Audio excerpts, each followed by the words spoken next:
નમસ્કાર, હું રાકેશ પંડ્યા. આપ નિહાળી રહ્યા છો અડીખમ ગુજરાત. સ્થાનિક સ્વરાજની ચૂંટણી 16મી તારીખે યોજાવાની છે અને હવે ચૂંટણીના ગણતરીના દિવસો બાકી છે. ત્યારે મહીસાગર જિલ્લા લુણાવાડા નગરપાલિકાના 7 વોર્ડની 28 બેઠકો માટે ચૂંટણી યોજાવાની છે અને આ ચૂંટણીમાં જીત મેળવી પાલિકામાં સત્તા મેળવવા માટે ભારતીય જનતા પાર્ટીના ઉમેદવારો પોતાના કાર્યકરો સાથે મત વિસ્તારમાં જઈને ડોર ટુ ડોર પ્રચાર કરી રહ્યા છે અને મતદાન અવશ્ય કરી ભાજપને વિજયી બનાવવા માટે પ્રચાર પૂરજોશમાં કરી ભાજપ દ્વારા પ્રચાર અભિયાન વેગવંતું બનાવ્યું છે.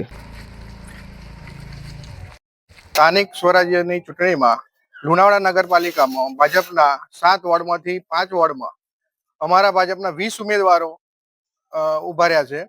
અને અત્યારે અમે ડોર ટુ ડોર પ્રચાર કરી રહ્યા છીએ અને અમને સારો એવો આવકાર અમને મળી રહ્યો છે અને અમે ભાજપ સરકારે એટલી મહેનત કરી છે કે આ સ્વરાજ્યની ચૂંટણીમાં ભાજપ તરફથી અમને જંગી બહુમતીથી અમને વિજય મળવાનો છે અને નગરપાલિકામાં ભાજપની સરકાર બેસવાની. હાલમાં સ્થાનિક સ્વરાજની ચૂંટણીનું આયોજન જ્યારે થઈ રહ્યું છે ત્યારે કેન્દ્રમાં અને રાજ્યમાં જ્યારે આપણી સરકાર છે અને અહીંયા નગરપાલિકાની ચૂંટણીનું આયોજન થયું ત્યારે વિવિધ પાર્ટીના માણસો આપણા ઘરે ડોર ટુ ડોર પ્રચાર કરી રહ્યા છે. ત્યારે આપણે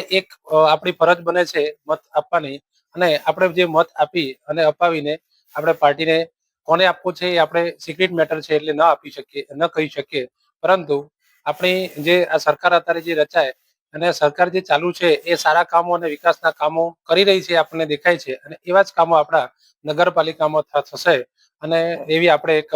અપેક્ષા સાથે દરેક નાગરિકની એક ફરજ બને છે, પોતાનો એક અધિકાર છે કે દરેક નાગરિકે પોતાનો મત અપાવી અને આપણે વિજય બનાવવા માટેનો પ્રયત્ન કરીએ છીએ.